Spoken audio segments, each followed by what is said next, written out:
القرآن فاستعذ بالله من الشيطان الرجيم.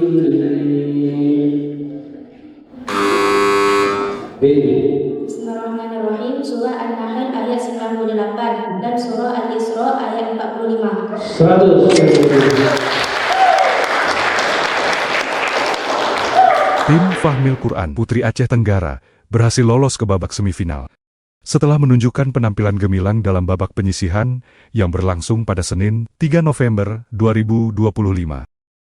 Penampilan tim putri ini mendapat apresiasi dari para pendukung karena mampu menjawab soal dengan cepat dan tepat, menunjukkan penguasaan yang kuat terhadap Al-Quran, hadis, dan pengetahuan keislaman lainnya. Dengan hasil ini, Aceh Tenggara berpeluang besar menambah prestasi di ajang MTQ tahun ini. Dukungan dan doa dari masyarakat terus mengalir agar tim Fahmil Quran Putri dapat melangkah hingga ke babak final dan meraih hasil terbaik.